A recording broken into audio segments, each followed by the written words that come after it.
El ciclo, de John Connolly. El dolor empezó a molestarla casi en cuanto se subió al tren. Normalmente planeaba bien esas cosas. ¿Cómo no iba a hacerlo después de tantos años? Sin embargo, aquel había sido uno de esos días espantosos en que nada salía según lo previsto. En principio su intención era coger el tren de las 5, y así ya habría estado tranquila en casa, con la puerta bien cerrada y todo un fin de semana de paz e intimidad por delante para recuperarse de ese malestar de todos los meses. Pero en la oficina se había producido una crisis, y Dominic, su jefe, se había visto obligado a convocar una reunión de urgencia. 2 días antes del plazo de entrega, uno de los clientes más importantes de la agencia había decidido que ciertos elementos de la nueva campaña publicitaria eran inapropiados y debían revisarse. A consecuencia de eso, se impuso una sesión intensiva de trabajo, que se alargó hasta pasadas las 7, y para cuando salió a la calle, el hermoso día de otoño se sumía lentamente en las sombras. Ya sintió que le venía al abandonar el edificio y encaminarse hacia la estación, cierta desazón, cierta alteración, una peculiar sensibilidad en el vientre y los pechos. Su habitual mal genio se agudizó aún más, y estuvo a punto de arrancarle de un mordisco la cabeza al perezoso taquillero, más preocupado, el muy imbécil, por elegir los números de lotería que por asegurarse de que ella se subiera a tiempo a su tren. Cuando además el pitido de cierre de las puertas, fuera de su vista, anunciaba ya la inminente partida. Tuvo que correr para cogerlo, y eso no había contribuido a mejorar las cosas en absoluto. Las carreras, el nerviosismo, los bufidos de tarados no hacían más que exacerbar el problema. Tomó asiento en el penúltimo vagón. El lavabo estaba en el último, al fondo de todo, pero las luces del vagón no iban bien, y se apagaban y encendían con un zumbido rabioso, como si hubiera enjambres de abejas atrapadas en las bombillas fluorescentes, por lo que no le quedó más remedio que sentarse un poco más adelante de lo que habría deseado. Así y todo, quizá no hubiera ningún problema, aún no le había llegado, pero faltaba poco. El tren salió despacio de la estación. Los otros pasajeros leían libros y periódicos, o hablaban de estupideces en voz alta por sus móviles, y si bien le irritaba todavía más con su desconsideración, al menos le proporcionaba una distracción momentánea, una válvula de escape a su frustración. Ella misma tenía un teléfono, por supuesto, pero lo mantenía desconectado en trenes y autobuses, a no ser que fuera absolutamente necesario, y aún entonces lo ponía en modo vibración y salía del vagón para contestar. Ella protegía muy celosamente su intimidad, y la asombraba una y otra vez que la gente estuviera dispuesta a airear entre desconocidos, a voz en cuello, los detalles más íntimos de sus vidas. Sus padres habrían preferido morirse a entablar una conversación privada en presencia de personas ajenas. De hecho, sus padres rara vez hablaban por teléfono de algo que tuviera una mínima trascendencia. En ese sentido, estaban decididamente chapados a la antigua. Si algo era importante, convenía hablar de ello cara a cara. Sus comunicaciones telefónicas, salvo en casos excepcionales como un fallecimiento o una enfermedad, casi nunca se prolongaban más de 1 o 2 minutos. Su hija había aprendido de ellos el valor de la discreción en ciertos asuntos. Le dolían los oídos a causa de tanto vocerío. En esos días del mes siempre parecía tener los sentidos aguzados, tanto que incluso le costaba soportar ruidos moderadamente sonoros, y percibía más que de costumbre determinados olores y sabores. Se preguntaba si ella era la única que experimentaba esos estados. En cuanto a esas sensaciones, solo podía presuponer que su caso no era insólito, pues aun cuando no hubiera sido solitaria por naturaleza, jamás se le habría ocurrido hablar de tales asuntos con otras personas. Los pueblos desfilaban rápidamente al otro lado de la ventanilla. Se cumplía el horario previsto. Se permitió exhalar un suspiro de alivio y respiró hondo. En ese momento algo se tensó dentro de ella. Hizo una mueca de dolor y cambió de posición en el asiento. Maldita sea, pensó. El tren aminoró la velocidad y vomitó más pasajeros en otra estación. En esos pueblos pequeños rara vez se subía gente, y ella acostumbraba a viajar la mayor parte del trayecto en vagones vacíos, sobre todo porque su destino era la última parada de la línea, y su casa se hallaba a tiro de piedra de la estación. Eso le permitía dormir un poco más por la mañana, y le hacía más soportable el viaje de regreso a casa. Cerró los ojos. A veces se sentía sola, viviendo en una aldea donde conocía todas las caras, donde todos los apellidos se repetían docenas de veces en forma de primos, hermanos, tíos, abuelos. Sus padres siempre se habían mantenido un tanto al margen de la vida de la comunidad y defendían la idea de que para tener buenos vecinos hace falta una buena valla, cosa que ella agradecía.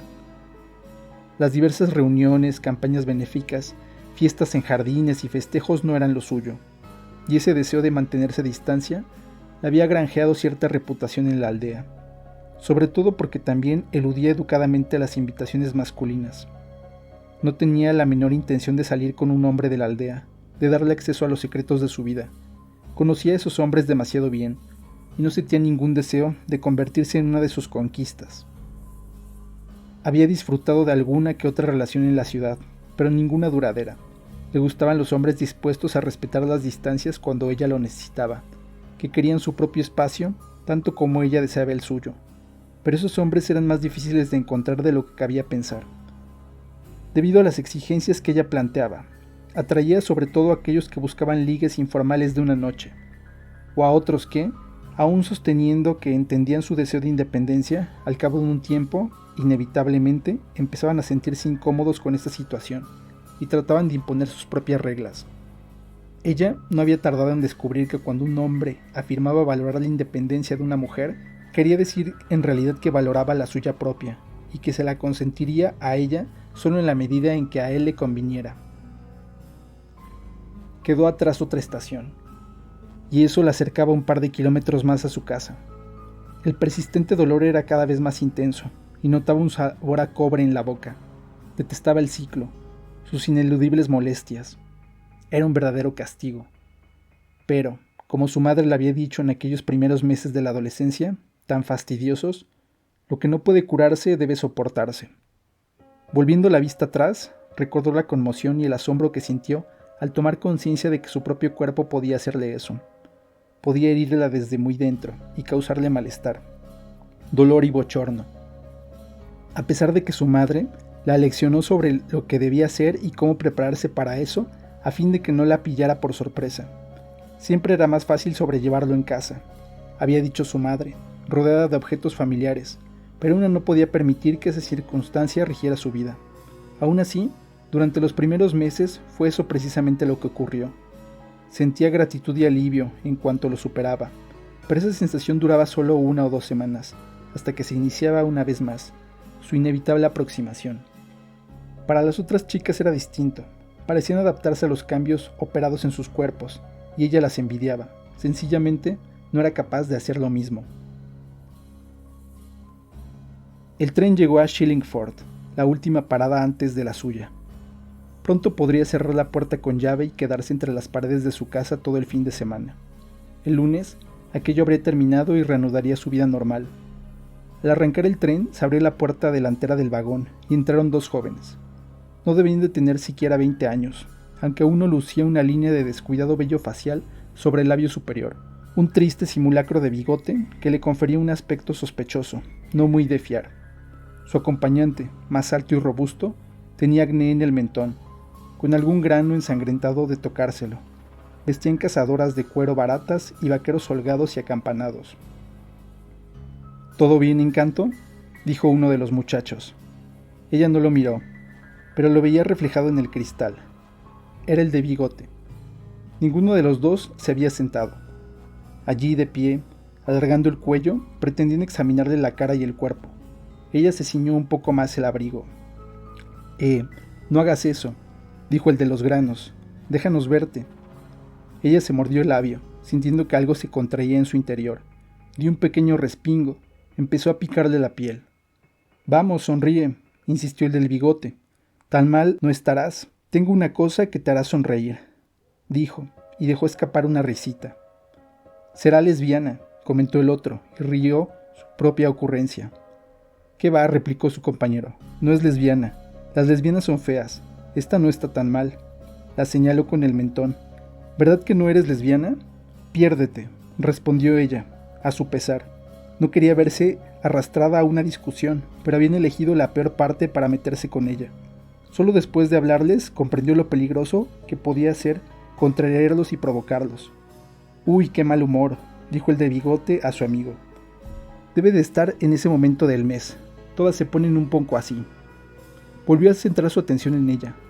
«¿Es eso, Ricura?», ¿Estás así por el mes? ¿Por la regla? Su sonrisa se desvaneció lentamente, cuando pasó algo mucho más desagradable. No me fastidies, añadió en voz tan baja que ella pensó que no lo había oído bien, hasta que lo repitió. No se te ocurra fastidiarme. De pronto, el tren paró en seco. Por un momento reinó el silencio, hasta que una voz sonó por el sistema de megafonía. Pedimos disculpas a todos los pasajeros por este pequeño retraso. Se debe a una avería momentánea que hay más adelante en el sistema de señales de la línea, razón por la cual tendremos que esperar a que pase el tren con rumbo sur antes de continuar. Una vez más les pedimos disculpas por cualquier molestia ocasionada. En breve volveremos a ponernos en marcha. Ella no se lo podía creer. Apretó la cara contra la ventanilla y casi le pareció ver las luces de su estación a lo lejos. Podría ir a pie a su casa desde allí, pero las antiguas puertas, accionadas manualmente, habían desaparecido hacía mucho tiempo, y ella, como todos los demás pasajeros, era prisionera de la nueva tecnología. Sintió náuseas, y en su boca se intensificó el sabor a cobre. Fuera ya había oscurecido. Miró el cielo nocturno, aunque no se veían las estrellas. Un revelador asomo de brillo apareció ya por el norte a medida que las nubes se despejaban. Aquello se ponía feo, muy feo. Oía los susurros de los chicos, y se arriesgó a lanzarles una mirada. El de los granos la observaba, y ella advirtió la lujuria en sus ojos. ¡Ah! Su gemido de dolor interrumpió la conversación de los chicos. Ella hizo una mueca. Semejante retraso le resultaba ya insufrible, vaya incordio. Casi aulló de frustración. No tenía otra elección. Se levantó, agarró su maletín y se encaminó hacia el último vagón. Si conseguía llegar al lavabo, podría hacer allí lo que fuera necesario y quedarse dentro esperando a que el tren llegara a la estación. Luego se escabulliría al andén por la puerta de atrás, eludiendo a los dos jóvenes y el hedor de su deseo. Salió al espacio entre los vagones, abrió la puerta y entró en el coche vacío, donde la recibió el insoportable zumbido de las luces y le dolieron los ojos por el parpadeo de las bombillas. Detrás de ella, los adolescentes cruzaron una mirada y la siguieron hacia el vagón. Se llamaban Davy y Billy. Davy era el mayor, el más listo, y estaba orgulloso de su vello facial, cultivado con tanto empeño. A veces el bigote establecía la diferencia entre ser atendido en un bar o no. Estaba orgulloso de él. Billy era más corpulento que su amigo, pero más tonto y brutal. Con frecuencia veían a mujeres en los trenes nocturnos, algunas ya un tanto marchitas, que difícilmente opondrían gran resistencia, pero por alguna razón la oportunidad que buscaban nunca se les había presentado hasta ese momento. La mujer estaba sola, el tren había parado, aunque gritara nadie la oiría. Era una situación idónea. Entraron al vagón. Los fluorescentes parpadearon y zumbaron por última vez antes de apagarse del todo, y la luz artificial dio paso a la luminiscencia de la luna cuando el gran disco blanco salió de detrás de las nubes e iluminó el bosque, los campos y la carrocería plateada del tren parado. El lavabo se hallaba ante ellos, en el extremo opuesto. No debían de tener una cerradura muy sólida. En los trenes las cerraduras nunca lo eran. Estaban a medio vagón cuando oyeron un ruido a sus espaldas. Algo se movió entre los dos asientos. Hasta entonces oculto a los jóvenes por las sombras, pues la luz de la luna aún no había penetrado allí. Se volvieron a la vez que aquello se desplegaba y erguía poco a poco, más alto que ellos e infinitamente más poderoso. Un intenso olor animal impregnaba el aire del vagón, y oyeron un gruñido semejante al que emitiría un perro, si alguien amenazara con quitarle un hueso de entre sus patas. Cuando Davy se le acostumbró la vista a la penumbra, vio unas garras en unos pies más largos que unos pies humanos, cubiertos de un fino vello oscuro que brillaba a la luz de la luna, y unas patas musculosas muy flexionadas por la rodilla, debajo de una entrepierna plana, un vientre terso y unos pechos pequeños y pálidos. Ante sus ojos surgió más vello de los poros de aquella piel, invadiendo los espacios blancos y ennegreciéndolos. Jirones de un vestido colgaban de los brazos y la espalda de aquella figura, y mientras las uñas de los dedos se curvaban, Davy creyó ver en ella restos de una laca morada. El vello del torso era más espeso que el de las piernas y el vientre, y los pechos desaparecieron lentamente bajo él. Además de ser más denso, estaba salpicado de blanco y gris, como si llevara sobre los hombros una gran capa. De repente, aquello surgió de la oscuridad y avanzó despacio hacia ellos, y la cara de la mujer quedó iluminada por la luna. Sus facciones aún estaban en plena mutación, así que Davy la reconoció claramente, como si fuera una silueta atisbada en un espejo de feria, distorsionada y sin embargo reconocible. Su rostro se alargaba, las puntas de sus orejas se estiraban y cubrían de vello. Su nariz y su mentón se dilataban para formar unas fauces lupinas. Los dientes eran cada vez más afilados y desprendían un resplandor blanquecino, y de sus puntas goteaban espesos hilos de saliva y sangre. Sus manos, con los dedos nudosos y provistos de garras, se aferraron a los bordes del asiento de delante a la vez que su cuerpo se estremecía. Completada ya prácticamente la metamorfosis, Davy oyó salir 4 palabras de lo más hondo de su garganta, cuyo significado le resultó casi incomprensible en cuanto el animal se impuso a la mujer. Casi. Ese momento del mes, dijo ella. Y a continuación, Davy creyó oír algo semejante a una risa, antes de transformarse también en un gruñido rebosante de voracidad y augurios de muerte. Los ojos de la mujer se tornaron amarillos, y en sus profundidades se reflejó la luna llena.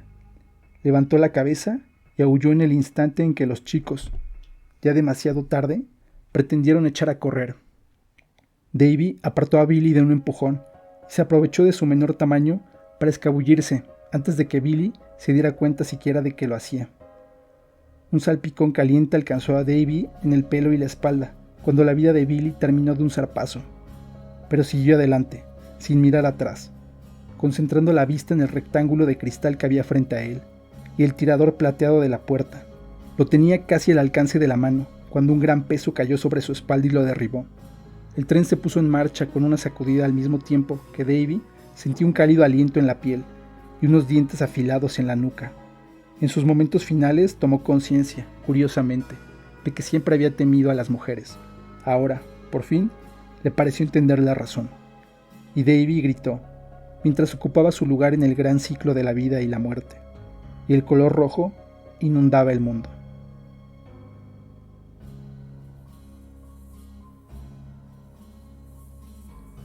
Si quieres leer este y otros relatos, puedes encontrarlo en el libro Nocturnos de John Connolly, publicado por Tusquets Editores. Si el video te ha gustado, te agradecería que lo compartieras y le dieras pulgar arriba. Yo soy Uriel y te veo en un próximo video.